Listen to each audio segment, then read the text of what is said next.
ఈ లోకానికంతటికి కన్ను లాంటి వాడు సూర్యుడు.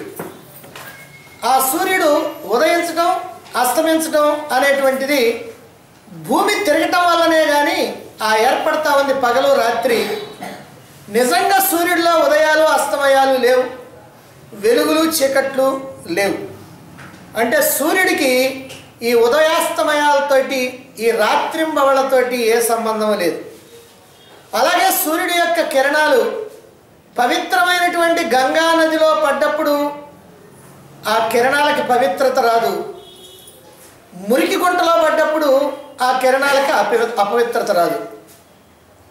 అదే ప్రకారంగా అన్ని ప్రాణుల్లో ఉన్నటువంటి ఆత్మ ఒక్కటే. మరి ఇక్కడ దేహేంద్రియాలు చేసేటువంటి కర్మలు ఏవైతే ఉన్నాయో అవి పాపకర్మలు కానివ్వండి పుణ్యకర్మలు కానివ్వండి, ఆ పాపఫలం కానీ పుణ్యఫలం కానీ ఆత్మకి అంటం.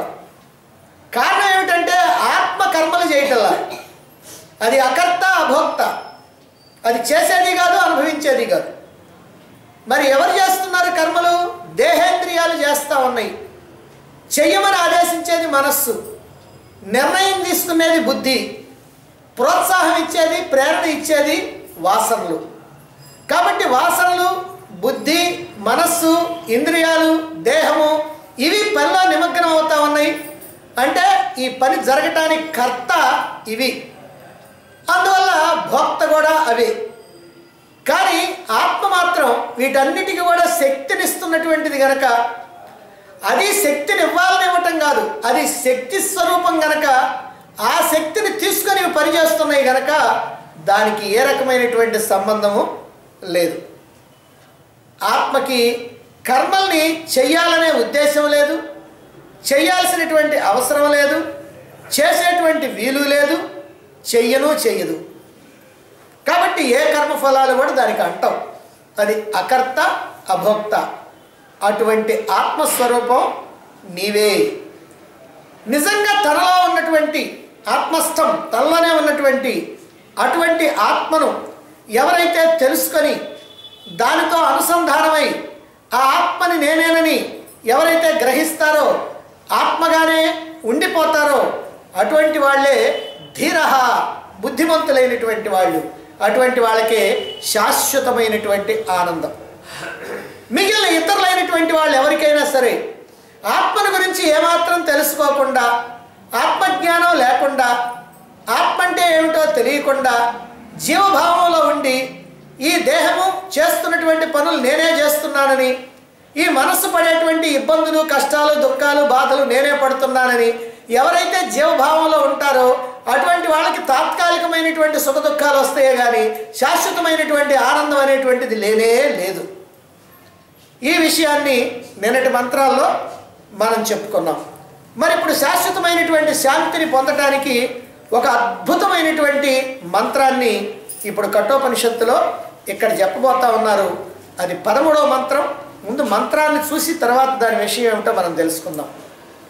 13వ మంత్రం చూడండి. నిత్యానిత్యానాం చేతనశ్చేతనానాం ఏకో బహూనాం యో విదధాతి కామాన్ తమాత్మస్థం యే అనుపశ్యంతి ధీరాః తేషాం శాంతిః శాశ్వతీ నేతరేషాం. నిత్యో అనిత్యానాం, అనిత్యమైనటువంటి వాటిల్లో నిత్యమైనటువంటిది, అనిత్యమైనటువంటి వాటిల్లో నిత్యమైనటువంటిది. చేతనః చేతనానాం, చైతన్యం కలిగినటువంటి వాటిల్లో ఉన్నటువంటి చైతన్యం. ఏకో ఒక్కటే అయినటువంటిది, ఒక్కటిగా ఏదైతే ఉందో ఆ ఒక్కటే అయినప్పటికీ బహునాం కామాన్, అనేక మందికి ఉన్నటువంటి కోరికలన్నింటినీ కూడా యో యహ ఏదైతే విదధాతి తీరుస్తూ ఉందో, ఇది ఒక అద్భుతమైనటువంటి మంత్రం అని చెప్పినటువంటి కారణం ఏమిటంటే దీంట్లో ఉన్నటువంటి రహస్యాలన్నీ కూడా మనం తెలుసుకోవటానికి ఓ చక్కని పదాలను ఇక్కడ వాడటం జరిగింది. ఏమిటంటే ఆత్మ యొక్క విషయం ఇక్కడ చెప్తున్నారు. అనిత్యమైనటువంటి వాటిల్లో నిత్యమైనటువంటిది ఆత్మ, చైతన్యం కలిగినటువంటి వాటిల్లో ఉన్న చైతన్యం ఆత్మ, అటువంటిది ఏకహ ఒక్కటే.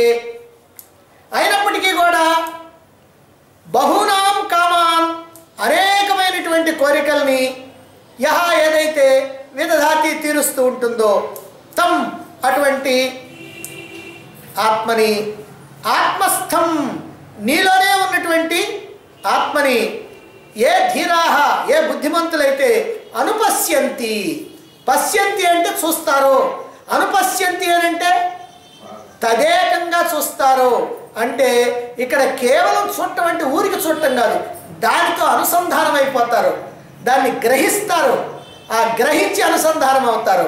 అదిగో తేషాం, అదిగో అటువంటి వాళ్ళకి శాశ్వతి శాంతి, అటువంటి వాళ్ళకి శాశ్వతమైనటువంటి శాంతి.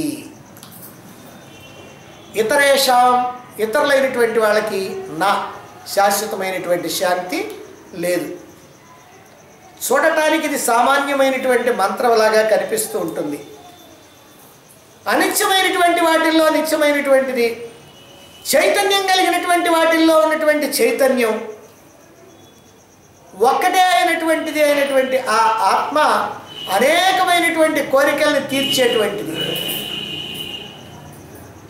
ఎంతమంది అయినా సరే కోరుకోనివ్వండి, ఒక్కటే అయినటువంటి ఆత్మ అందరి కోరికల్ని కూడా తీర్చేస్తూ ఉంటుంది. అదిగో అటువంటి ఆత్మని తనలోనే ఉన్నదిగా ఏ బుద్ధిమంతుడైతే తెలుసుకుంటాడో ఆ ఆత్మ తనలోనే ఉన్నదని, ఆ తర్వాత తానేనని ఎవరైతే తెలుసుకుంటారో వాళ్ళకి శాశ్వతమైనటువంటి శాంతి, మిగిలినటువంటి వాళ్ళకి ఆ శాంతి అనేటువంటిది లేనే లేదు. ఆత్మజ్ఞానాన్ని అభ్యసిస్తూ ఉన్నటువంటి విద్యార్థి తనలో ఉన్నటువంటి ఆత్మ చైతన్యాన్ని ఎలా గుర్తించాలో, అంటే ఈ ఆధ్యాత్మిక రంగంలో ఉన్నటువంటి సాధకుడు తనలోనే ఉన్నటువంటి ఆత్మ చైతన్యాన్ని ఎట్లా గుర్తించాలో, దేనిని ఆత్మగా తెలుసుకోవాలో ఈ మంత్రం స్పష్టంగా తెలియజేస్తూ ఉంది. ఆత్మని సహజ జ్ఞానంతో అర్థం చేసుకోవటానికి తగినటువంటి సాధనలు, ఉపాయాలు పుష్కలంగా ఇందులో ఉన్నాయి.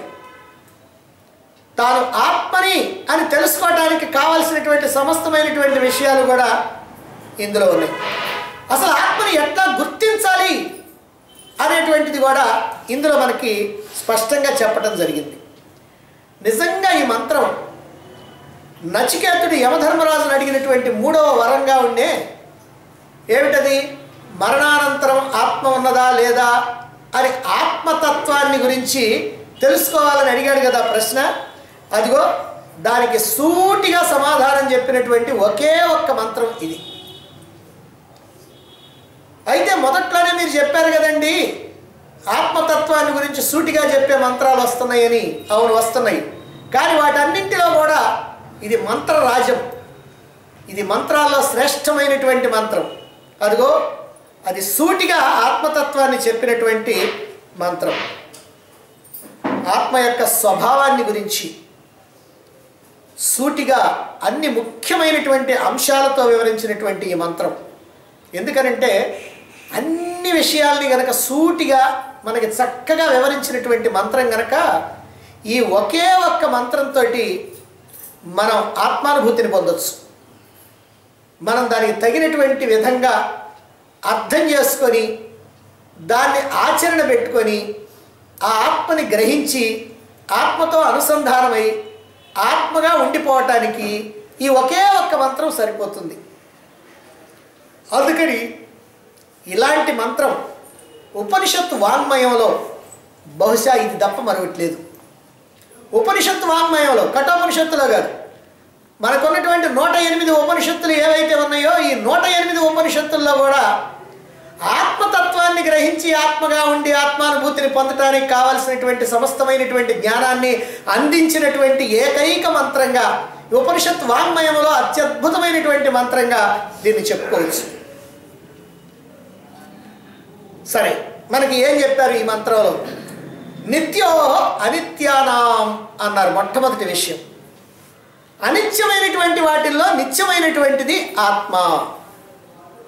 అంటే ఆత్మని అనిత్యమైనటువంటి వస్తువుల ద్వారానే మనం చూడాలి. ఏమంటే ఆత్మ నిత్యమైంది కదా, ఈ అనిత్యమైనటువంటిది మనకెందుకు అని అనుకుంటే కుదరదు. అనిత్యమైనటువంటి వస్తువుల ద్వారానే నిత్యమైనటువంటి ఆత్మని మనం దర్శించాలి. అది తప్ప మనకు ఇంకో మార్గం లేదు. అయితే ఏమిటి అనిత్యం? ఈ ప్రపంచం అనిత్యం. ఇది మొట్టమొదటిది. ఈ ప్రపంచం అంతా అనిత్యం. అందుకని ఈ ప్రపంచంలోనే పరమాత్మను మనం దర్శించాలి. ఈ ప్రపంచం అనేటువంటిది ఎప్పుడు కూడా నామరూపాలతో మార్పులు చెందుతూ ఉంటుంది.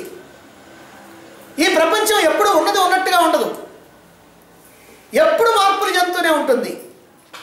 10 సంవత్సరాల క్రిందట ఎలా ఉందో ఒక బజారు ఇప్పుడు అలా లేదు. ఇంకో 10 సంవత్సరాల తర్వాత అలా ఉండదు. ఎన్నో మార్పులు జరుగుతూ ఉంటాయి. ఊళ్ళు మార్పులు జరిగిపోతూ ఉంటాయి. అనేకమైనటువంటి కొత్త కొత్త ఇళ్ళు కడతా ఉంటారు. కొత్త కొత్త ఊళ్ళు వెలుస్తూ ఉంటాయి. ఉన్న ఊళ్ళు కొన్ని కొట్టుకుపోతూ ఉంటాయి. అంటే ఇవన్నీ కూడా ఏంటంటే మార్పులు, జగత్తులో మార్పులు అన్నమాట. ఈ మార్పులన్నీ జరుగుతూ ఉంటాయి. వాటి జగత్తే కాదు, మన దేహం కూడా అంతే. ఎందుకని అంటే జగత్తుని గురించి పట్టించుకుంటే కాస్త ఆత్మను తెలుసుకోవటం కష్టం. అందుకని మన దేహాన్ని గురించి తెలుసుకోవాలి. కాబట్టి ఈ దేహం అనేటువంటిది ఎప్పుడూ మార్పులతో కూడుకొని ఉన్నటువంటిది. పుట్టినప్పుడు ఎంత ఉంటారు? ఇదిగో ఇంత సైజులో ఉంటారు. ఎంతో అందంగా ఉంటారు. చిన్న చిన్న చేతులు, చిన్న చిన్న కాళ్ళు, చిన్న చిన్న వేళ్ళు, చిన్న పొట్ట, చిన్న మొహం, చిన్న నోరు, అవి ఎంత అందంగా ఉంటారు. కొన్నాళ్ళు పోయేటప్పటికల్లా వాడు 4 ఏళ్ళు 5 ఏళ్ళు 6 ఏళ్ళు అయ్యాడు అనుకోండి. ఇప్పుడు నడుస్తుంటాడు, స్కూల్కి పంపిస్తూ ఉంటాం. ఇప్పుడు మళ్ళీ అందంగా ఉంటాడు, కానీ ఆ సైజు కొద్దిగా మారిపోతూ ఉంటుంది అనమాట. కాస్త ఒక్కరో పెద్దవాడైపోతాడు. అదే యవనం వచ్చిందనుకోండి, యవనం వస్తే శరీరంలో అన్నీ కూడా బిగువులు ఏర్పడుతూ ఉంటాయి.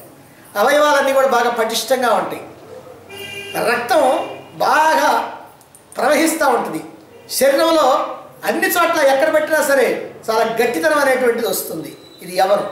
తర్వాత వార్ధక్యం, ముసలితనం వచ్చినప్పటికల్లా అన్నీ సడలిపోతూ ఉంటాయి. అన్నీ కూడా ఎక్కడెక్కడ జారిపోతూ ఉంటాయి. మళ్ళీ ఉన్నటువంటి అవయవాలు మారిపోతూ ఉంటాయి. పళ్ళు ఊడిపోతుంటాయి, కళ్ళు కనపడకుండా ఉంటాయి, చెవులు వినపడకుండా ఉంటాయి, వంగిపోతూ ఉంటాడు, కర్ర చేతికి వస్తుంది, రకరకాలైనటువంటి మార్పులు వస్తాయి. సరే, దీంట్లో నుంచి గాలి కనుక బయటికి పోతే, ప్రాణం కనుక పోతే ఇక అన్నీ ఆగిపోతాయి. ఎక్కడిదక్కడే ఒట్టి కట్టె మాదిరిగా అక్కడ పడి ఉంటాడు. అంటే ఇవన్నీ కూడా దేహంలో వచ్చేటువంటి మార్పులు అన్నమాట. ఇక సైన్స్ పరంగా కనుక చూసినట్లయితే ఈ దేహం అంతా కూడా అనేకమైనటువంటి జీవ అణువుల సమూహం. ప్రతి క్షణము కూడా ఈ జీవాణువులు కొన్ని కొత్తవి ఏర్పడతా ఉంటాయి, కొన్ని పాతవి నశించిపోతూ ఉంటాయి. ఈ దేహం అంతా కూడా జీవ అణువుల సమూహం. కొన్ని నశించిపోతూ ఉంటాయి, కొన్ని కొత్తవి తయారవుతూ ఉంటాయి. 7 సంవత్సరాలకి పాతవి మొత్తం పోయి కొత్తవి వచ్చేస్తాయంట. అప్పుడు మనిషి యొక్క స్వభావం కూడా మారిపోద్ది. అంతకుముందు ఉన్నటువంటి స్వభావం ఉండదు. అంటే ప్రతి 7 సంవత్సరాలకు ఒకసారి మానవుడి యొక్క స్వభావం కూడా మారిపోతూ ఉంటుంది. అంతకుముందు కోపంగా ఉన్నటువంటి వాడు శాంతంగా ఉండొచ్చు, అంతకుముందు శాంతంగా ఉన్నవాడు కోపంగా ఉండొచ్చు. అంతకుముందు 10 మందికి మేలు చేయాలనుకునేవాడు వాడి సంగతి నాకెందుకు, నా సంగతి నేను పట్టించుకుంటానంటాడు. నా సంగతి నేను చూసుకుంటాననేవాడు 10 మంది సంగతి ఆలోచిద్దామంటాడు. ప్రాపంచిక వ్యవహారాల్లో మునిగినటువంటి వాడు పరమాత్మ వైపు తిరగచ్చు, పరమాత్మ వైపు తిరిగినటువంటి వాడు మళ్ళీ ప్రాపంచిక వ్యవహారాల్లోకి రావచ్చు. చెడు అలవాట్లు ఉన్నటువంటి వాడు మంచి అలవాట్లకు రావచ్చు, మంచి అలవాట్లు ఉన్నటువంటి వాడు చెడు అలవాట్లకు పోవచ్చు. ఇలా రకరకాలైనటువంటి మార్పులు కూడా 7 సంవత్సరాలకు ఒకసారి జరుగుతూ ఉంటాయి. ఎక్కువగానో తక్కువగానో జరుగుతూ ఉంటాయి. అంతేకాదు దేహతత్వం కూడా మారిపోతూ ఉంటుంది. ఈ వేరు వేరు వ్యక్తులతో మనకి ఎప్పుడైతే సంబంధం కలిసిందో, అంటే కొంతమందితో మనం సంబంధం పెట్టుకుంటాం, కొంతమందితో సంబంధాలు తెగిపోతూ ఉంటాయి. ఎప్పుడైతే వేరు వేరు వ్యక్తులతో మనం సంబంధం పెట్టుకుంటా ఉన్నామో మన యొక్క అలవాట్లు కూడా మారిపోతూ ఉంటాయి. కొంతమందిలో దురలవాట్లు ప్రారంభమవుతాయి ఈ సంబంధం వల్ల, ఈ చెడ్డ వ్యక్తుల సంబంధం వల్ల. కొంతమందిలో మంచి అలవాట్లు ప్రారంభమవుతాయి సత్పురుషులతో సంబంధం వల్ల. మంచి వాళ్ళతో సంబంధం పెట్టుకుంటే మంచి అలవాట్లు, చెడ్డ వాళ్ళతో సంబంధం పెట్టుకుంటే చెడ్డ అలవాట్లు. ఇక కొంతమందితో సంబంధం వల్ల జ్ఞానం కలుగుద్ది, కొంతమందితో సంబంధం వల్ల అజ్ఞానం. ఇలా ఎన్నో రకాలైనటువంటి మార్పులు వస్తూ ఉంటాయి. భౌతికమైనటువంటి అలవాట్లు మారిపోతూ ఉంటాయి, మనస్సులో ఉన్నటువంటి భావాలు మారిపోతూ ఉంటాయి, బుద్ధిలో ఉన్నటువంటి జ్ఞానం మారిపోతూ ఉంటుంది, మన అభిప్రాయాలు మారిపోతూ ఉంటాయి, కొంతమందిలో ఆధ్యాత్మిక విలువలు మారిపోతూ ఉంటాయి. ఇవన్నీ కూడా మానవుడిలో వచ్చేటువంటి మార్పులు అన్నమాట. ఈ నిరంతరమైనటువంటి మార్పుల్లో, అంటే ఈ దేహంలో, ఈ జగత్తులో, ప్రపంచంలో ఎక్కడైనా సరే జరిగేటువంటి నిరంతరమైనటువంటి మార్పుల్లో మారకుండా ఉండేటువంటి ఒకటి ఉంది, ప్రధానమైనటువంటిది. మారే వాటిట్లో కూర్చొని మారకుండా ఉండేటువంటిది ఒకటి ఉంది. ఏమిటి? ఏదైతే స్థిరంగా ఉండటం వల్ల ఈ మార్పులన్నీ కూడా జరిగిపోతున్నాయో అది ఆత్మ చైతన్యం. అంటే ఆత్మ చైతన్యం అనేటువంటిది స్థిరంగా ఉండటం వల్ల ఇదిగో ఈ జీవుల్లో అనేకమైనటువంటి మార్పులు జరిగిపోతూ ఉన్నాయి. ఈ బంగారం పనిచేసేటువంటి కంసాల దగ్గర దాగలి ఉంటుంది. ఆ దాగలి ఒక ఇనప ముద్ద, దాని మీద అనేకమైనటువంటి వస్తువుల్ని రకరకాలుగా వంపులు తిప్పుతూ ఉంటారు, సాగదీస్తుంటారు, ఎలా రకరకాలుగా చేస్తూ ఉంటారు. అది మాత్రం ఏం మారదు. అంటే పైన ఉన్నటువంటి అన్నీ మారిపోతూ ఉంటాయి. మారిపోయే వాటన్నిటికీ ఆధారంగా మారకుండా స్థిరంగా ఉన్నటువంటిది ఆ ఇనుప వస్తువు అది ఉంటుంది. మరి అదే ప్రకారంగా ఏ మార్పులు లేకుండా నిత్య నూతనంగా ఉండేటువంటి ఆత్మ చైతన్యం కారణంగా, ఏ మార్పులు లేకుండా ఎప్పుడూ ఒక్కటిగా ఉండేటువంటి ఆత్మ కారణంగా ఈ దేహం అనేకమైనటువంటి మార్పులకి ఆలవాలమైపోతూ ఉంది. కాబట్టి మార్పులతో కూడినటువంటి దేహాన్ని చూచినప్పుడల్లా, ఎందుకు చెప్తున్నారంటే మార్పులతో కూడినటువంటి దేహాన్ని చూచినప్పుడల్లా ఈ మార్పులకి ఆధారంగా మార్పు లేకుండా ఉన్నటువంటి చైతన్యం మీదకి, ఆత్మ మీదకి మన యొక్క దృష్టి పోవాలి. ఈ దేహాన్ని చూచినప్పుడల్లా, అనేకమైనటువంటి మార్పుల్ని మనం గమనిస్తున్నప్పుడల్లా ఈ మార్పులకి ఆధారంగా మార్పు లేకుండా ఉన్నటువంటి, ఏ మారకుండా ఉన్నటువంటి ఆత్మ చైతన్యం ఉందో ఆ ఆత్మ చైతన్యం మీదకి మన యొక్క దృష్టి పోవాలి. అంటే అనిత్యమైనటువంటి ఈ దేహాలను చూచినప్పుడు ఈ అనిత్యమైనటువంటి దేహాలకు ఆధారంగా ఉన్నటువంటి నిత్యమైనటువంటి ఆత్మ మీదకి మన దృష్టి పోవాలి. ఇది ఆత్మ వైపుకు మనం తిరిగేటువంటి పద్ధతి. ఆత్మ వైపు తిరగటం అంటే ఏదో కూర్చొని కాసేపు ఆత్మను గురించి ఆలోచించడం కాదు. ప్రతి సందర్భంలో కూడా, జీవితంలో ప్రతి సందర్భంలో ఉదయం నిద్ర లేచిన దగ్గర నుంచి రాత్రి పడుకోబోయేంతవరకు ఎక్కడెక్కడ ఏ మార్పులు జరుగుతూ ఉన్నాయో, ఏ మార్పులు నువ్వు చూస్తూ ఉంటావో ఆ మార్పులన్నిటికీ కూడా కారణం ఏమిటంటే మార్పులు లేనటువంటి ఆధారం ఒకటి ఉండబట్టి, ఆ ఉన్నటువంటిది ఏమిటంటే ఆత్మ చైతన్యము అనేటువంటి భావనతో మన యొక్క దృష్టి, అంటే ఈ ప్రపంచంలో చూస్తున్నటువంటి వ్యవహారాల నుంచి వీటికి ఆధారంగా ఉన్నటువంటి పరమాత్మ వైపుకి మన యొక్క దృష్టి మళ్ళాలి. నిత్యమైనటువంటి ఆత్మ వైపుకి మన యొక్క దృష్టి మళ్ళాలి. నేను తింటున్నాను అనేటువంటి మాట ఒకటి ఉంది. ఇది మనం ప్రతిరోజు అనే మాటే, నేను తింటున్నాను అని. ఇందులో అనిత్యమైనటువంటిది ఒకటి ఉంది, తింటున్నాను. ఈ అనిత్యమైనటువంటి తింటున్నానికి ఆధారంగా ఏముంది అంటే ఈ తింటున్నది ఎవరు? నిత్యమైనటువంటి నేను. అంటే ఈ తింటున్నాను అనేటువంటిది ఏదైతే, తినటం అనేటువంటి అనిత్యమైనటువంటి కర్మకి ఆధారంగా నేను ఉన్నాను, నేను తింటూ ఉన్నాను. తింటాం ఒక్కటి పక్కన పెట్టేస్తే నేను ఉన్నాను, అయాం అంటే ఆ సత్యమైనటువంటి నేను, ఆ నిత్యమైనటువంటి నేను, ఆ మార్పులు లేనటువంటి నేను. తింటం అనేటువంటి దాంట్లో ఈ క్రియలో అనేకమైన మార్పులు ఉన్నాయి. ఎందుకని? తినటం ఉంది, చూడటం ఉంది, వినటం ఉంది, మాట్లాడటం ఉంది, పోట్లాడటం ఉంది, మరి చదవటం ఉంది, రకరకాలైనటువంటి వ్యవహారాలన్నీ ఉన్నాయి. ఇవన్నీ మారిపోతూ ఉంటాయి. కానీ మారకుండా ఉండేది ఏమిటంటే దీనికి ఆధారంగా ఉన్న నేను ఉన్నాను. ఈ నేను ఉన్నాను అది మాత్రం మారదు. నేను తింటున్నాను, నేను చూస్తున్నాను, నేను చదువుతున్నాను, నేను వింటున్నాను, నేను మాట్లాడుతున్నాను, నేను చెబుతున్నాను, రకరకాలైనటువంటి అన్నిటికీ కూడా నేను ఉన్నాను, నేను ఉన్నాను, నేను ఉన్నాను. ఇది మాత్రం మారదు. అవి మారుతూ ఉంటాయి.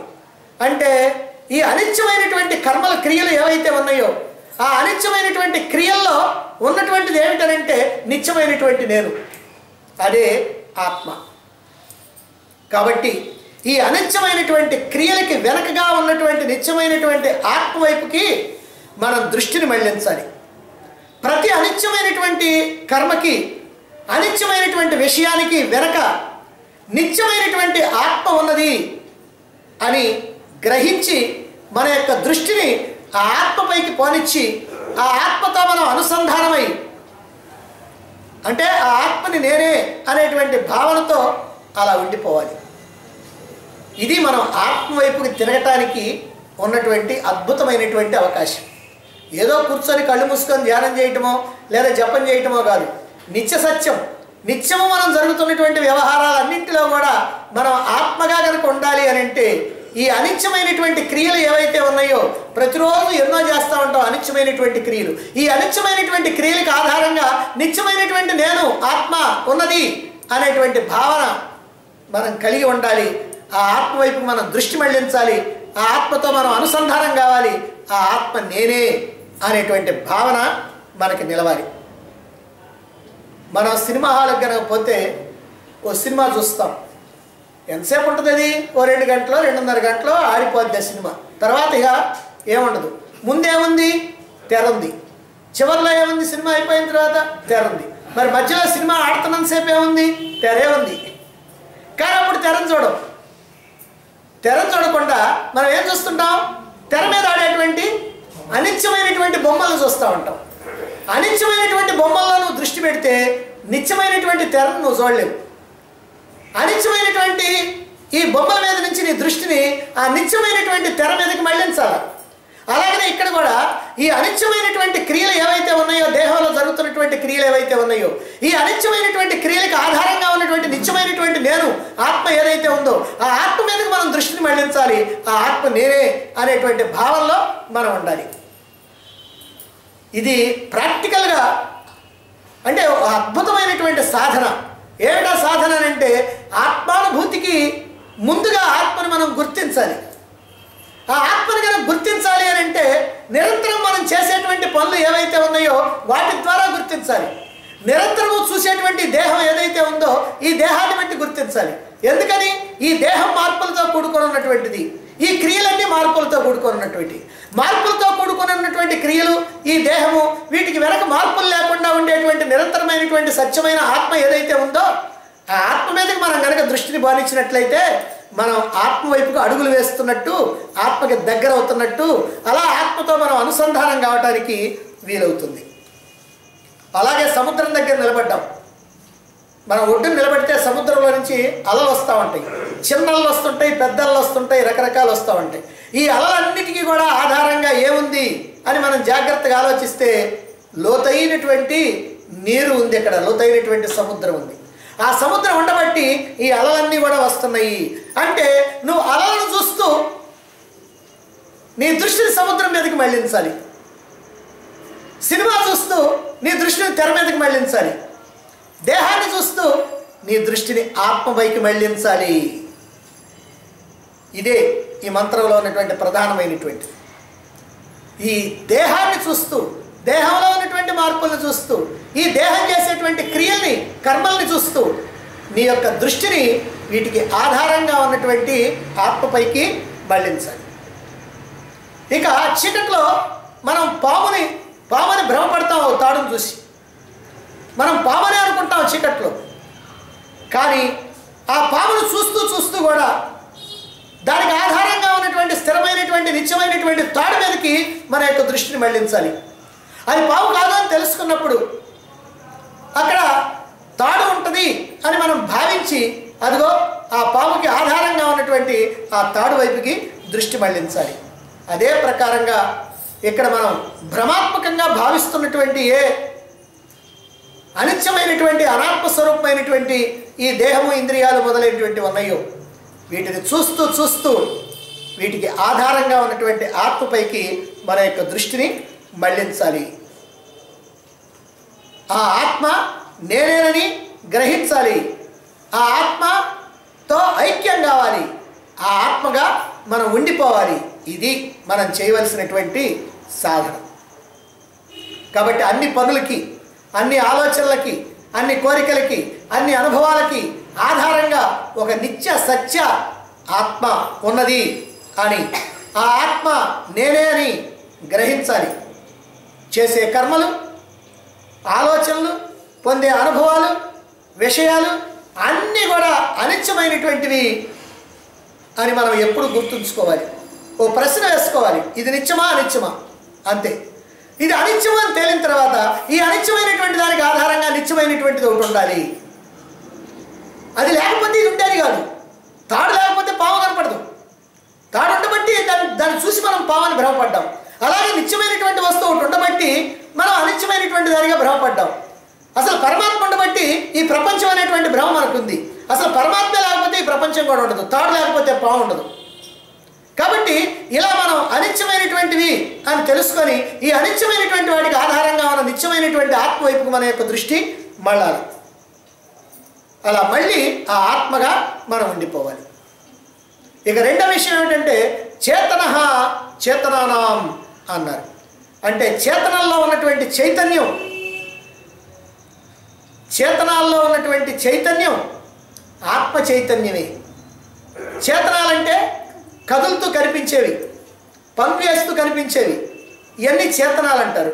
ఈ చేతనాల్లో ఉన్నటువంటి చైతన్యం ఏంటంటే అది ఆత్మ చైతన్యమే. ఇప్పుడు ఒక పెన్ ఉంది, ఇది జడం. పేపర్ ఉంది, అది జడం. ఆ పెన్ను ఈ పేపర్ మీద రాసిందనుకోండి, దానంతరం రాస్తుందా? రాయదు. ఏం కావాలి? చెయ్యి ఉండాలి. జడమైనటువంటి పెన్ను జడమైనటువంటి పేపర్ మీద గీతలు గీయాలంటే, ఏదన్నా రాయాలంటే ఏం కావాలి? చెయ్యి కావాలి. సరే, అంతవరకు బాగానే ఉంది. ఇప్పుడు చెయ్యి చైతన్యం కదా, మరి చెయ్యి రాయగలిగింది అని అంటే దానికి కారణం ఏమిటి అని ఆలోచిస్తే ఈ చేతికి ఆధారం ఏమిటి? ఏది ఉండబట్టి చెయ్యి రాయగలుగుతూ ఉంది అని అంటే ఆత్మ చైతన్యం. ఎందుకని? ఆత్మ చైతన్యం ఈ దేహం అంతటా నఖశిఖ పర్యంతం వ్యాపించి ఉంది. చెయ్యి, కాలు, వేలు, గోరు, కన్ను, ముక్కు, చెవి, చర్మం అన్నింటిలో సర్వత్రా ఈ ఆత్మ చైతన్యం ఉంది. అందుకని చెయ్యి కదిలింది అని అంటే అక్కడ ఆత్మ చైతన్యం ఉంది. చెవు విన్నది అని అంటే ఆత్మ చైతన్యం ఉంది. కన్ను చూచింది అని అంటే ఆత్మ చైతన్యం ఉంది. కాబట్టి మన ఇంద్రియాలు ఏవైనా సరే వాటి వాటి పనులు చేస్తున్నాయి అని అంటే చైతన్యాన్ని కలిగి ఉన్నాయంటే ఆ చైతన్యాన్ని ఎక్కడ కలిగి ఉన్నాయంటే ఆ చైతన్యం ఎక్కడి నుంచి వచ్చిందని అంటే అదిగో దానికి వెనకున్నటువంటి ఆత్మ నుంచి వచ్చింది అని మనం తెలుసుకోవాలి. ఓ సిగరెట్ పీక మీద కాలు వేస్తే చుర్రుమంది, సిగరెట్ పీక మీద కాలు వేస్తే చుర్రుమంది. అయితే ఇప్పుడు ఈ చుర్రుమంటానికి, కాలు చుర్రుమంటానికి కారణం సిగరెట్ పీక కాదు, సిగరెట్ పీక కాదు. మరేమిటి? ఆ సిగరెట్ పీకలో ఉన్నటువంటి అగ్ని. అంటే ఆ అగ్ని వల్ల కాలింది కానీ ఒట్టి సిగరెట్ పీక కనుకుంటే మనకేం కాదు. అలాగనే ఒక గిన్నెను కనుక పట్టుకుంటే, పొయ్యి మీద గిన్నె పెట్టి నీళ్లు పెట్టి వేడి చేసావు, ఇప్పుడు ఆ గిన్నెను పట్టుకుంటే కాలుద్ది. కాలటానికి కారణం గిన్నె కానే కాదు, ఆ గిన్నెను ఎన్నిసార్లు పట్టుకుంటాం.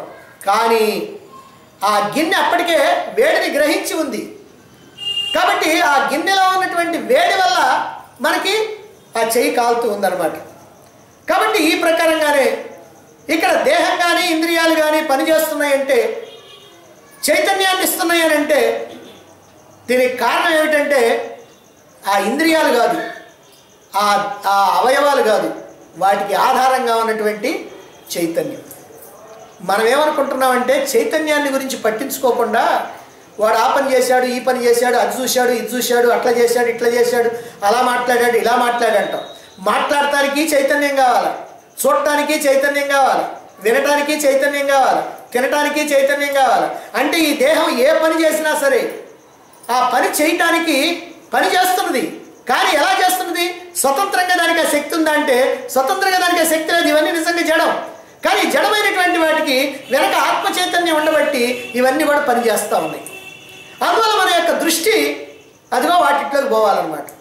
సిగరెట్ పీక ఎప్పుడైతే మనకు చుర్రుమందో మన వెంటనే ఆ సిగరెట్ పీకలో వేడి ఉంది, అగ్ని ఉంది అని అగ్ని వైపుకు మన దృష్టి పోవాలి.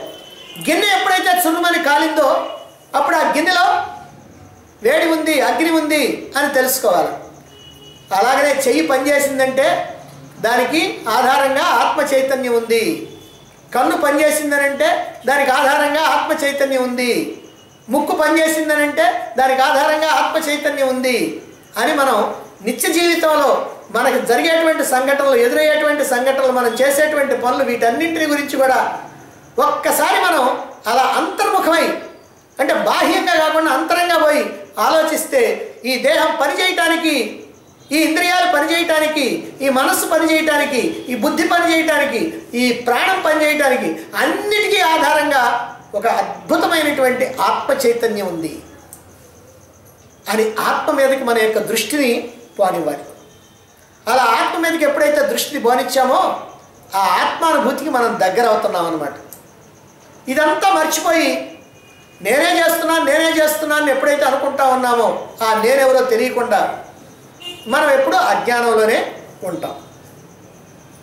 మరి పంచభూతాలతో నిర్మితమైనటువంటి ఈ దేహం కానీ, ఇంద్రియాలు కానీ ఇవన్నీ కూడా పనిచేస్తున్నాయంటే దీనికి కారణం ఏమిటంటే వెనకున్నటువంటి చైతన్యమే.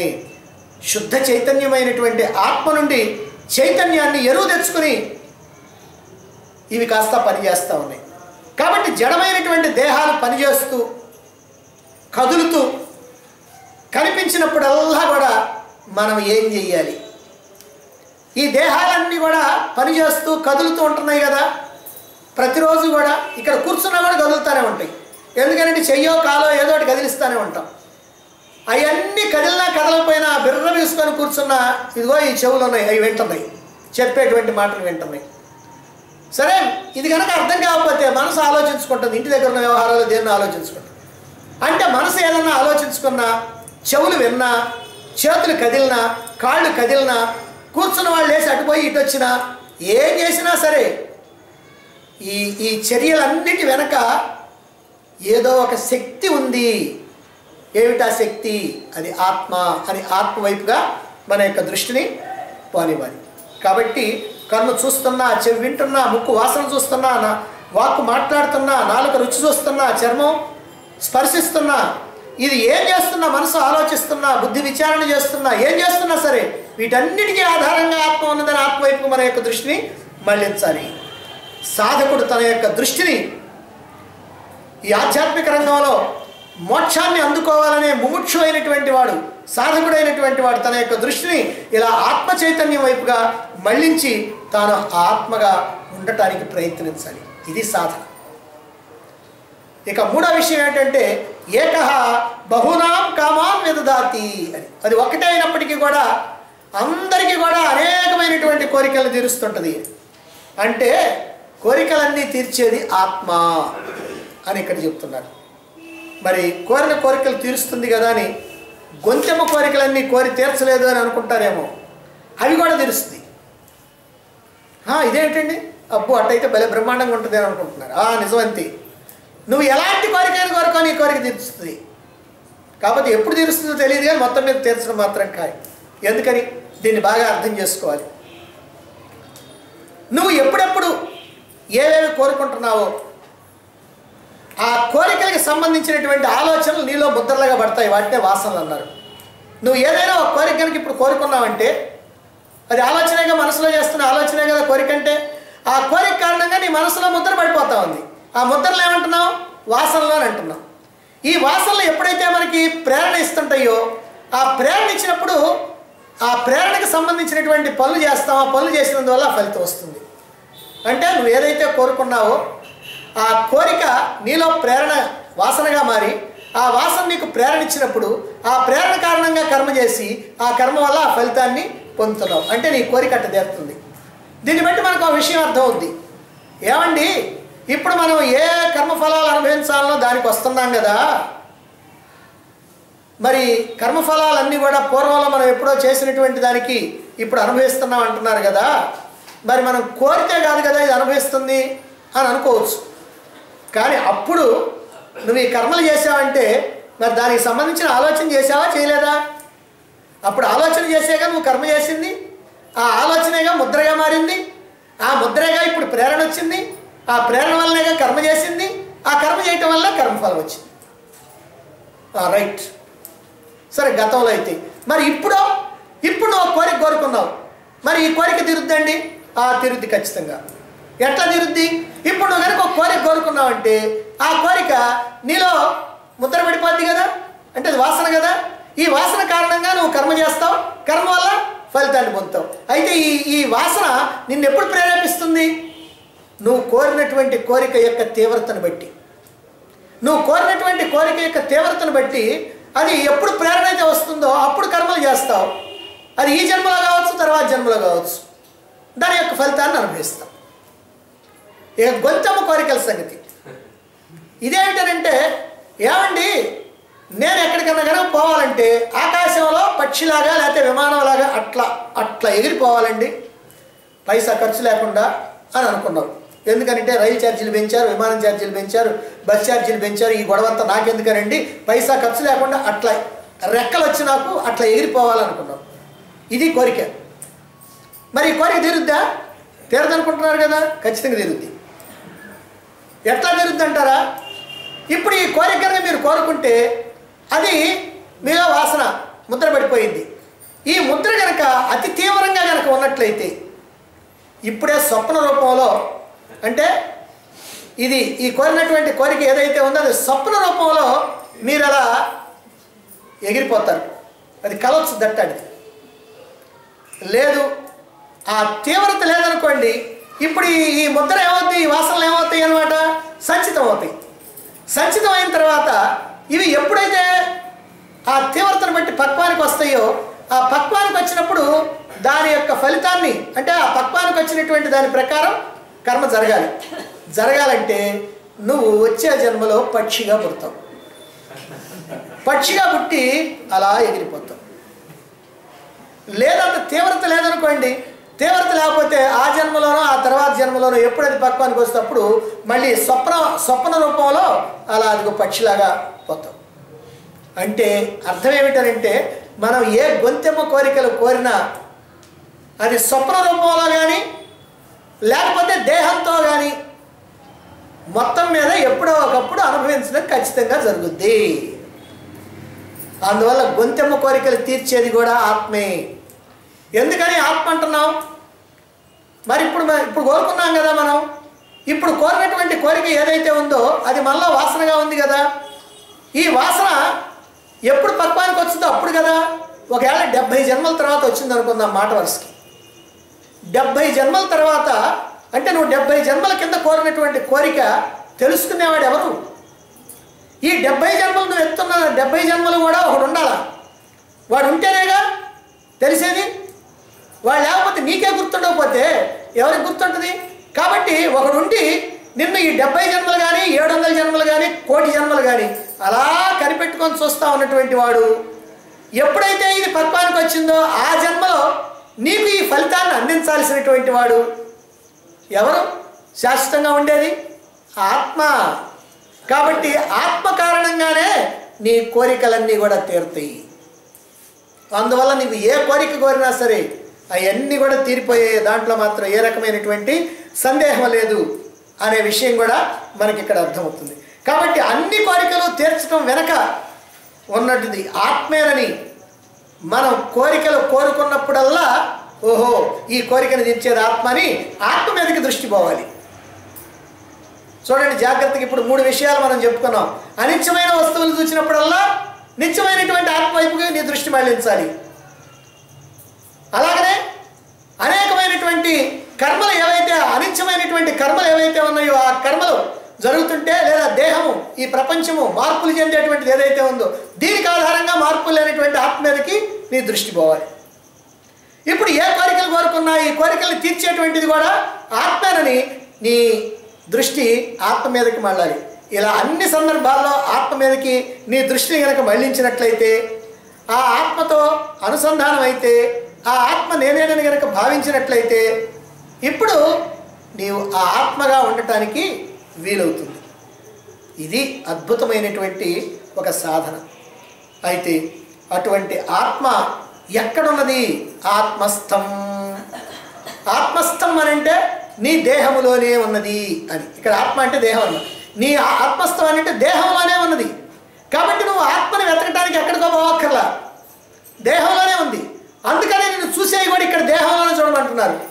అనిత్యమైనటువంటి దేహాన్ని చూడు, లేదా చైతన్యంతో కనిపిస్తున్నటువంటి దేహేంద్రియాలను చూడు, వాటికి వెనుకున్నటువంటి ఆ చైతన్యాన్ని చూడు. కాబట్టి అనిత్యమైన దేహాన్ని చూడు, లేదా చైతన్యంతో ఉన్నటువంటి దేహాన్ని చూడు, అప్పుడు కూడా నీ దృష్టి ఆత్మ మీదకే మడుతుంది. ఇవన్నీ కాక నీకేదో మనసులో కోరికలు కలిగినాయి. ఈ కోరికలు కలిగినప్పుడు కూడా ఈ కోరికలు తీరతాయా తీరవా, ఎప్పుడు తీరతాయి ఏంటి అని ఈ ఆలోచన కాకుండా ఈ కోరికలన్నీ తీర్చేటువంటి వాడు ఎప్పటికైనా సరే అదిగో ఆత్మయే పరమాత్మయే అని ఆ పరమాత్మ మీదకి నీ దృష్టిని పోనివ్వాలి.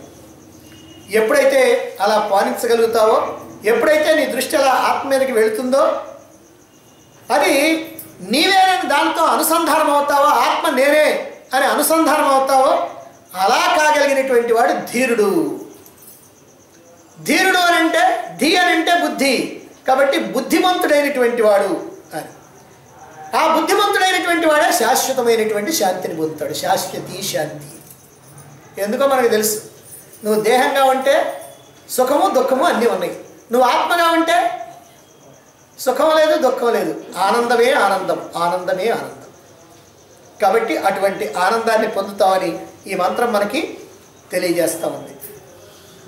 మరి ఇప్పుడు ఈ ఆత్మ యొక్క స్థితిని మరొక మంత్రంలో చెబుతూ, ఇది దర్శించడానికి వీలైందే కానీ ఇది దర్శించడానికి వీలు కానిది కాదు. అంటే ఆత్మానుభూతి పొందవచ్చు, ఇదేదో పుస్తకాలకు పరిమితమైంది, గ్రంథాలకు పరిమితమైంది కాదు అనే విషయాన్ని తర్వాత మంత్రంలో చెప్తున్నారు. 14వ మంత్రం చూడండి. తదేతదితి మన్యంతే అనిర్దేశ్యం పరమం సుఖం కథం ను తద్విజానీయాం కిము భాతి విభాతి వా. అనిర్దేశ్యం, నిర్దేశించడానికి వీల్లేనటువంటిది ఆత్మ. నిర్దేశించడం అంటే ఇదిగోనండి ఇది ఓ పటం, ఇదిగోనండి ఇది మైక్, ఇదిగోనండి ఇది బల్ల, ఇదిగోనండి అతను మనిషి అని ఇట్లా నిర్దేశించి చెప్పడానికి వీల్లేనటువంటిది ఆత్మ. ఇదిగోనండి ఇది ఆత్మ అంటానికి ఏది ఆత్మ కనపడుద్దా? ఆత్మ కంటికి కనపడేది కదా, అందుకని అనిర్దేశ్యం అన్నారు. ఆత్మ అగోచరం, కంటికి కనపడేది కాదు, అనిర్దేశ్యం. ఇదిగో ఇది అని నిర్దేశించి చెప్పడానికి వీల్లేదు. ఇక్కడ దేన్నైనా సరే, స్థూలమైనటువంటి దేన్నైనా సరే నిర్దేశించి చెప్పొచ్చు. ఇదిగోనండి ఇది ఫలానా, ఇది కుర్చీ, ఇది బల్ల అని నిర్దేశించి చెప్పొచ్చు. కానీ ఆత్మని ఇదిగోనండి ఇది ఆత్మ అని చెప్పడానికి ఏమైనా వీలుందా? వీల్లేదు. అందుకని అది అనిర్దేశ్యం. ఇక పరమం సుఖం, పరమమైనటువంటి సుఖం. పరమం అంటే శ్రేష్టం, శ్రేష్టమైనటువంటి సుఖం. ఏమిటా సుఖం? ఆనందం. ఎలా ఉంటుందో ఆనందం మనకి తెలియదు. ఎందుకని మనకి తెలియదు? అనుభవించలేదు కాబట్టి. ఎందుకనంటే అనుభవించలేదు, మనం అప్పుడప్పుడు అనుభవిస్తున్నాం. నువ్వు అనుభవించేటువంటి ఈ ఆనందం కాదు. ఇక్కడ వచ్చేటువంటి ఆనందం అంతా కూడా వస్తువుల ద్వారా వచ్చేది, విషయాల ద్వారా వచ్చేది. ఏ వస్తువు లేకుండా వచ్చేటువంటి ఆనందం ఏదైతే ఉందో అదిగో అది. కాస్త జాగ్రత్తగా ఆలోచిస్తే సుషుప్తి అవస్థలో నీకు వచ్చేటువంటి ఆనందం కన్నా ఇంకా అద్భుతమైనటువంటి ఆనందం అది. అందుకని ఈ ఆనందాన్ని అనుభవిస్తే తెలుస్తుందే కానీ అనుభవించకుండా ఊహిస్తే తెలిసేది కాదు. అందుకని దీన్ని పరమం సుఖం అన్నారు. ఈ పరమం సుఖం, పరమ సుఖమైనటువంటి, నిర్దేశించ వీల్లేనటువంటి తత్ అది అంటే ఆత్మ. ఏ తత్ ఇదే, ఏ తత్ ఇది ఇదే అని, అదిగోనయ్యా ఆ ఆత్మ ఇదే అని మన్యంతే మహాత్ములైనటువంటి వాళ్ళు, ఋషులైనటువంటి వాళ్ళు తెలుసుకున్నారు, భావిస్తున్నారు. అంటే ఆత్మని మహాత్ములు, ఋషులైనటువంటి వాళ్ళు తెలుసుకుంటున్నారు. ఎటువంటి ఆత్మని? నిర్దేశించడానికి వీల్లేనటువంటి ఆత్మని, పరమ సుఖమైనటువంటి ఆత్మని. ఇదే అది, ఇదే ఆత్మ అంటే అని వాళ్ళు ఏదో చూసినట్టే చెప్తున్నారు. ఇదే అది అంటే అర్థమైందనమాట. వాళ్ళు దర్శించగలుగుతున్నారు. అదిగో ఎవరు దర్శించగలుగుతారు? ఆత్మానుభూతి పొందినటువంటి వాళ్ళు దర్శించగలుగుతారు. దానికోసం ప్రయత్నం చేసినటువంటి వాళ్ళు దర్శించగలుగుతారు. దానికోసం ఎన్నో జన్మలు త్యాగం చేసినటువంటి వాళ్ళు దర్శించగలుగుతారు. ఎలా దర్శించగలుగుతున్నారు? ఇదే అది అంటే ఇదే అది అని అంటే వాళ్ళకి ఎదురుగా కనపడుతున్నట్టే ఉందన్నమాట.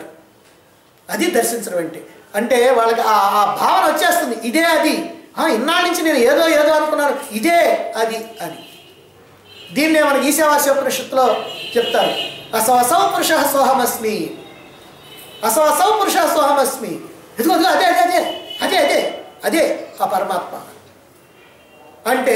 ఆ ప్రకారంగా పరమాత్మ అనుభూతి పొందినటువంటి వాడు అలా ఉంటాడు. ఎలా ఉంటాడు? ఆనందంతో ఉంటాడు. ఆనందంతో గంతులు వేస్తూ ఉంటాడు. ఇదే ఇదే ఇదే అది ఆ పరమాత్మ ఇదే అని గంతులు వేస్తూ ఉంటాడు. ఆనందంతో ఉంటాడు. ఎవరు? ఆత్మానుభూతి పొందినటువంటి వాడు. అదే ఇక్కడ చెప్తున్నారు. అయితే ఈ మాట చెప్పిన తర్వాత నచికేతుడికి ఓ సందేహం వచ్చింది. ఇక్కడేమో నచికేతుడి పేరు లేదు, అయినప్పటికీ కూడా ఈ మంత్రం యొక్క భావాన్ని బట్టి ఇందులో క్వశ్చన్ కూడా ఉంది కాబట్టి ఈ క్వశ్చన్ యమధర్మరాజుకి ఎదురుగా ఉన్నటువంటి నచికేతుడిది కాబట్టి అందుకని ఇది నచికేతుడికి అనుమానం వచ్చింది. ఏమని? కథంను ఎలాగా, తత్ దానిని, విజానీయాం తెలుసుకోగలను. హాయిగా తెలుసుకోవచ్చు అని అంటున్నాడు కదా, మహాత్ములైనటువంటి వాళ్ళు తెలుసుకున్నారన్నాడు కదా, నేను ఎట్లా తెలుసుకోగలుగుతాను అని అంటున్నాడు. నేను మామూలు అండి కదయ్యా, అందుకని నేను ఎట్లా తెలుసుకుంటాను, నేను కూడా తెలుసుకోవచ్చా, తెలుసుకోగలనా అని అనుమానం వచ్చింది. అందుకని నేను ఎలా తెలుసుకోగలను? కథంను విజానీయాం, నేను ఎట్లా తెలుసుకోగలను? భాతి కిమ్ము, అదే స్వయంగా ప్రకాశిస్తుందా? విభాతివా, లేక మరొక దాని చేత ప్రకాశింపబడుతుందా? ఓ యమధర్మరాజా, నేనెట్లా తెలుసుకోగలనయ్యా ఆత్మని? దానంతా అదే ప్రకాశిస్తుందా? నేను హాయిగా చూస్తా కూర్చొని. అట్లా కాకుండా దాన్ని ప్రకాశింపజేసేది ఏదన్నా ఉందా? ఏ బుద్ధి కానీ ఏది కానీ, అయ్యో నువ్వు తెలుసుకోవడానికి వీలు లేదన్నావు ఇంతకుముందే, మరి నేను ఎట్లా తెలుసుకుంటాను అనేటువంటి సందేహాన్ని వ్యక్తం చేస్తున్నాడు. దీనికి సమాధానంగా తర్వాత మంత్రం వస్తుంది, అప్పుడు మనం దాన్ని చూద్దాం. అయితే ఇక్కడ అద్భుతమైనటువంటిది ఏమిటంటే యమధర్మరాజు చెప్పినటువంటి మాట ఒకటి, దానికి ఓ సందేహం నచికేతుడు ఇచ్చినటువంటిది. ఈ సందేహం నిజంగా మనకు రావాలి. మనకంటే ఎవరైతే ఈ ఉపనిషత్తులు వింటున్నారో అటువంటి వాళ్ళకి ఈ సందేహం రావాలి. ఏమండి, మహాత్ములైనటువంటి వాళ్ళు అదే ఇది అదే ఇది అదే ఇది ఇదే అది ఇదే అది అని చూస్తున్నారన్నారే, మనం కూడా అట్లా చూడగలుగుతామండి అని అడగాల క్వశ్చన్. మనం అడగలేము, మనకు అట్లా అడగాలని కూడా అనిపించదు, కానీ ఆయనకు అనిపిస్తుంది. ఎందుకనంటే ఆయన మోక్షాన్ని పొందడానికి, ఆత్మానుభూతిని పొందడానికి అక్కడి దాకా వెళ్ళాడు అంత కష్టపడి. మనం ఎక్కడికి వెళ్ళకుండా ఇక్కడే కూర్చొని హాయిగా మనకు వీలైతే ఇంటో లేకపోతే లేదన్నట్టుగా మనం కూర్చున్నాం. అందుకని మనకు రాదు డౌట్, అది ఆయనకు వచ్చింది డౌట్. అందుకని ఆయనకు వచ్చింది కాబట్టి ఇదిగో ఇక్కడ అడుగుతున్నాడు, కథం తద్విజానీయాం, ఏ ప్రకారంగా దాన్ని నేను తెలుసుకోగలుగుతాను? కిం ఉభాతి విభాతివా, అదే ప్రకాశిస్తుందా లేకపోతే ఇంకేదైనా దాన్ని ప్రకాశింపజేస్తుందా అని ఒక అద్భుతమైనటువంటి మాటని ఇక్కడ అడగటం జరిగింది. పరమానందకరము, ఇది అనిర్దేశ్యం, రెండు పదాలు చెప్పారన్నమాట. అనిర్దేశ్యం అంటే ఇది ఎలా ఉంటుందో చెప్పడానికి వీలు లేదు. ఎందుకంటే అది మనకంటే వేరైనటువంటి వస్తువు కాదు. ఆత్మ మనకంటే వేరైన వస్తువు అయితే ఇదిగో ఫలానా అది అది అది ఇది ఇది ఫలానా నిర్దేశిస్తాం. ఆత్మ ఏది? నేనే, కాబట్టి నిర్దేశించడానికి వల్ల కావట్లా. పైగా దాన్ని కన్ను చూడలేదు, మనసు భావించలేదు, ముక్కు వాసన చూడలేదు, చర్మం స్పర్శించలేదు, నాలుగు రుచి చూడలేదు. ఆ ఆత్మ ఎట్టుంటుందో ఎట్ట చెప్తావయ్యా? నాలుగుతో ఎట్ట నాకి చూద్దాం, రుచి ఏమైనా తెలుసుద్దామనంటే నాలుగుతో నాకటానికి వీల్లేదు. మరి చెవితోటి వింటానంటే వినటానికి వీల్లేదు. ముక్కుతో వాసన చూస్తానంటే వాసనకు అందదు. కంటితో చూస్తానంటే కంటికి దొరకదు. బుద్ధితో ఆలోచిస్తానంటే నీ ఆలోచనకు అందదు. ఇదేంటండి నా దగ్గర ఈ పరికరాలే, ఈ పరికరాలతో నేను ఆ పరమాత్మను చూడాలంటే కుదరకపోతే ఇంక నాకెందుకు, మరి నేనేం చేయాలిగా అనేటువంటి ప్రశ్న, సందేహం వస్తుంది. అదే ఇక్కడ శిష్యుడికి వచ్చినటువంటి సందేహం. అందువల్ల ఇది నిర్దేశించి చెప్పడానికి వీల్లేనటువంటిది ఆత్మ. ఎందుకనంటే అది మనకంటే వేరైనటువంటి వస్తువు కాదు, అది మనకంటే వేరైనటువంటి విషయం కాదు.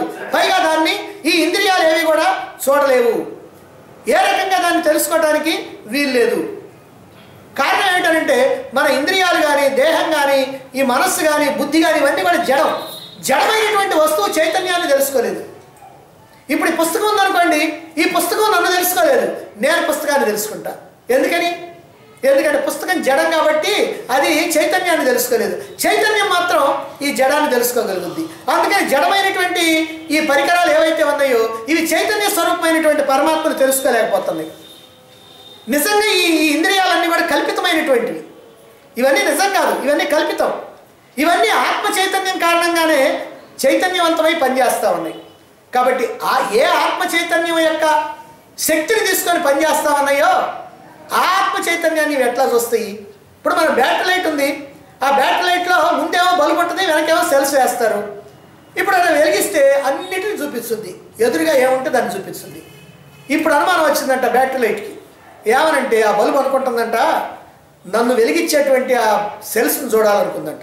అనుకొని మనకి చెప్పింది. ఓ ఏముంది ఇదిగో చూడమని చెప్పి అది మనం వెనక్కి తీసి ఆ 2 సెల్స్ని తీసుకెళ్ళి ముందు పెట్టాం. ఇప్పుడు చూడు చూడు చూడు అన్నాం. చూస్తా ఏం చూస్తుంది?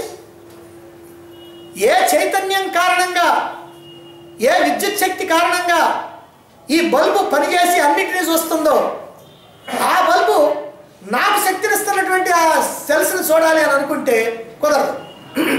అదే ప్రకారంగా ఏ చైతన్యం కారణంగా ఈ మనోబుద్ధులు పనిచేస్తూ ఉన్నాయో ఆ మనోబుద్ధులు నాకు చైతన్యాన్ని ఇస్తున్నటువంటి ఆత్మని నేను చూడాలి అనుకుంటే అవి అప్పటికీ కూడా చూడలేవు. అందుకనే ఇది అనిర్దేశ్యం అని చెప్పింది. మనం కాలు మోపినటువంటి నేలను చూడాలంటే మనం కాలు ఒక చోట పెట్టాం. ఆ కాలు కింద ఉన్నటువంటి నేలను చూడాలంటే కుదురుద్దా? మిగిలిందంతా చూడవచ్చు, కానీ ఆ కాలు కింద ఉన్నటువంటి నేలను మాత్రం మనం చూడలేం. అంటే ఈ ప్రకారంగా అది అనిర్దేశ్యం. ఎలాగో కనపడదు, చెప్పడానికి వీల్లేదు, చూడటానికి వీల్లేదు అది. అలాగే రెండవది పరమం సుఖం. ఇది పరమమైనటువంటి సుఖం. ఇంద్రియ సుఖాలు మనకు తెలుసు, విషయ సుఖాలు మనకు తెలుసు. విషయ సుఖాలు అంటే వస్తువు ఏదైనా ఉందనుకోండి, ఆ వస్తువు తెచ్చుకోవాలన్నంతకాలం మనకు మనసులో ఒక రకమైన ఆందోళన కాబట్టి ఆ వస్తువు ఎప్పుడైతే తెచ్చుకున్నాం అనుకో ఆందోళన పోతే అమ్మయ్యా ఇక్కడి నుంచి భలే హాయిగా ఉంటుంది నాకు అని అనుకుంటాం. అలాగనే ఇంద్రియాలకు కనుక తృప్తి కలిగితే ఆ ఇంద్రియాల తృప్తి కూడా ఆహా ఓహో అని ఆనందించవచ్చు. కానీ ఇంద్రియాల వల్ల వచ్చేటువంటి ఆనందమో, విషయాల వల్ల వచ్చేటువంటి ఆనందమో, భోగాల వల్ల వచ్చేటువంటి ఆనందమో కాదు, ఆత్మ వల్ల వచ్చేటువంటి ఆనందం. అసలు ఆత్మే ఆనంద స్వరూపం.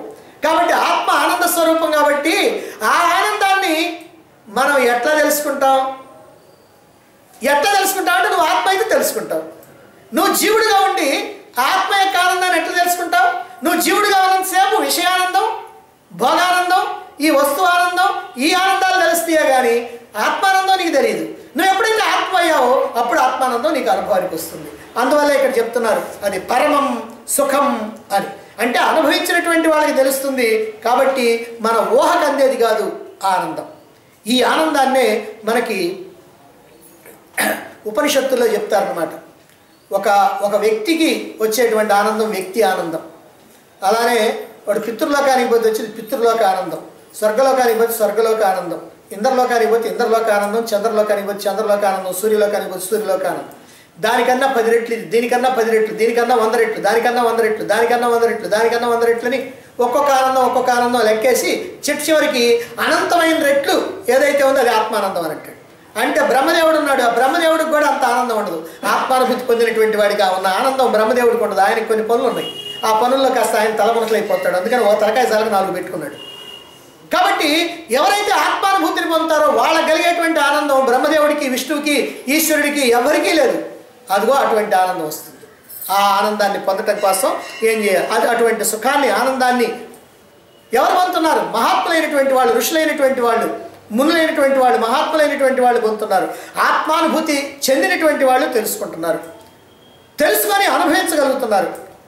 ఆత్మజ్ఞానం కలిగినటువంటి వాళ్ళు అంటే ఎవరు? వాళ్ళు ఎవరి? ఋషులు, ఎవరి? మహాత్ములు. ఆత్మజ్ఞానం కలిగిన వాళ్ళు ఎవరంటే నేను ఆత్మను అని తెలుసుకున్నటువంటి వాళ్ళు, తెలుసుకొని నేను ఆత్మనని అనుభూతి చెందినటువంటి వాళ్ళు, సమస్తమైనటువంటి కోరికలు తృణప్రాయంగా గడ్డి పరక మాదిరిగా తీసి అవతల బారేసినటువంటి వాళ్ళు, బుద్ధిలో ఉన్నటువంటి మాలిన్యాలన్నీ కూడా కడిగేసుకున్నటువంటి వాళ్ళు. అదిగో వాళ్ళు మాత్రమే ఇదే అది అని చూడగలుగుతున్నారు. ఏతత్ ఇదే అది అని చూడగలుగుతున్నారు. కాబట్టి ఇదిగో ఇది స్పష్టంగా గ్రహించగలుగుతారు. ఆత్మానందాన్ని వాళ్ళు అనుభవిస్తూ ఉంటారు. కాబట్టి ఇదే అది, ఇదే అది. ఎందుకంటే ఇదే అంటే ఏది? వాళ్ళు అనుభవిస్తున్నది ఇదేనయ్యా, ఇదే అని అంటాడు. అదేదో మనకు తెలియదు, వాళ్ళకి తెలుసు కాబట్టి ఇదే ఆనందం, ఇదే ఆత్మానందం అని అంటాడు. మనకు కూడా ఎప్పుడు వచ్చింది ఆత్మానందం అంటే మనం ఆత్మగా ఉంటే వచ్చింది. ఏదో కాసేపు ఉంటాం కాదు, ఎప్పుడు ఉండాలి, నిరంతరం ఉండాలి, బ్రేక్ లేకుండా ఉండాలి. అలా ఉంటే అది ఆత్మానుభూతి ఉంది. అప్పుడు కలిగేటువంటి ఆనందం ఏదైతే ఉందో అది నిజమైనటువంటి ఆనందం. మన దగ్గర ఉన్నటువంటి పరికరాలు ఏమిటి? ఇంద్రియాలు, మనస్సు, బుద్ధి, ఇవన్నీ కూడా మన దగ్గర ఉన్నాయి. ఇంద్రియాలేమో విషయ ప్రపంచాన్ని తెలుసుకుంటాయి, మనస్సేమో విషయ చింతన చేస్తూ ఉంటాయి, బుద్ధి ఏమో విషయాల గురించి భావించగలుగుతుంది, నిర్ణయాలు తీసుకోగలుగుతుంది. మరి ఆత్మని ఈ ఇంద్రియాలు తెలుసుకోగలవా? మనస్సు అనుభవించగలదా? బుద్ధి ఇది అని నిర్ధారించగలదా? లేదు. ఎందుకంటే ఈ పరికరాలన్నీ కూడా విషయాలతో విషపూరితమైపోయినాయి. ఇది ముఖ్యం, మనం గమనించాలి. ఎందుకు నేను ఆత్మానుభూతిని చెందటం లేదు? విషయాలతో విషపూరితమైపోయినాయి నీ ఇంద్రియాలు, మనస్సు, బుద్ధి. అందుకే ఋషులు ఈ 3 విషయాలు అంటే ఇంద్రియాలు, మనస్సు, బుద్ధి ఏవైతే విషయాలతో విషపూరితమైపోయినాయో ఆ విషపూరితమైపోయినటువంటి ఈ ఇంద్రియాలని, ఈ 3ంటిని కూడా కలుషితమైపోయినటువంటి ఈ 3ంటిని కూడా శుద్ధి చేసుకొని వాటితో తమకున్నటువంటి తాదాత్మ్యాన్ని వదిలించుకొని తానుగా ఆత్మగా, ఆనంద స్వరూపమైనటువంటి ఆత్మగా అలా ఉండిపోతాడు. అట్లా ఎవరైతే అలా ఉంటారో అటువంటి అవస్థలోనే అదే ఇది, ఇదే అది, ఏదైతే నేను తెలుసుకోవాలనుకున్నానో, ఏ పరమాత్మనైతే నేను తెలుసుకోవాలనుకున్నానో ఆ పరమాత్మ నేనే అనేటువంటి విషయాన్ని తెలుసుకోగలుగుతున్నాడు. మనకి ఈశావాస్యోపనిషత్తులో చెప్పుకున్నాం. అదిగో అదే ప్రకారంగా తత్తే పశ్యామి యోసా వసౌ పురుష సోహమస్మి అని. అసౌ పురుష సోహమస్మి, అదిగదిగో అతడే, అదే నిజమైనటువంటి ఆత్మ, పరమాత్మ, అదే నేను అనేటువంటి అనుభూతిని పొందగలుగుతాడు. ఇంతవరకు గురువు యొక్క బోధని ఆలకించినటువంటి నచికేతుడు గొప్ప ఉత్సాహంతో ఉన్నాడు. ఎందుకని ఉత్సాహంతో ఉన్నాడంటే గురుబోధ తనలో ఉన్నటువంటి అజ్ఞానాన్ని పోగొడుతున్నది. తాను ఈ జన్మని సార్థకం చేసుకోవటానికి ఉపయోగపడతా ఉన్నది, పరమాత్మని అందుకోవటానికి ఉపయోగపడతా ఉన్నది, మోక్షాన్ని సాధించడానికి చక్కగా ఉపయోగపడుతున్నది అనేటువంటి విషయాన్ని గ్రహించాడు. ఎప్పుడైతే ఈ విషయాన్ని గ్రహించాడో అతడిలో అద్భుతమైనటువంటి ఒక ఆనందం కలిగింది, ఓ ఉత్సాహం కలిగింది. అందుకని ఋషులు, మహాత్ములు అయినటువంటి వాళ్ళు అటువంటి ఆత్మని ఇదే అని తెలుసుకుంటున్నారు కదా, మరి నేనెట్లా తెలుసుకోగలుగుతాను అని యమధర్మరాజుని ప్రశ్నిస్తూ ఉన్నాడు. దేని సహాయంతో నేను తెలుసుకోగలుగుతాను? ఆత్మని ఎట్లా నేను తెలుసుకోగలుగుతాను? ఋషులంటే వాళ్ళు తెలుసుకుంటున్నారు, రైట్, మరి నేను ఎలా తెలుసుకోగలుగుతాను అంటే తనంతట తానుగా ఆ ఆత్మ ప్రకాశిస్తుందా, లేక వేరొక వెలుగుతో దాన్ని మనం చూడగలుగుతామా? ఆత్మను నేను ఎట్లా దర్శించగలుగుతాను? ఋషులు దర్శించారు, మునులు దర్శించారు, మహాత్ములు దర్శించారు, నేను ఎలా దర్శించగలుగుతాను? దానికోసం నేను ఏదైనా ప్రయత్నం చేయాలనా, లేకపోతే తనంతట తానే అది నాకు వ్యక్తమవుతుందా, లేకపోతే వేరొక దాని ద్వారా దాన్ని నేను దర్శించాలనా అని ఇక్కడ నచికేతుడు యమధర్మరాజుని ప్రశ్నిస్తూ ఉన్నాడు. నచికేతుడి యొక్క జిజ్ఞాసకి ఎంతో ఆనందించినటువంటి యమధర్మరాజు ఈ 5వ వల్లిలో, ఈ 5వ వల్లిలో చిట్ట చివరి మంత్రంలో నచికేతుడు అడిగినటువంటి ప్రశ్నకి సమాధానం చెప్పబోతా ఉన్నాడు.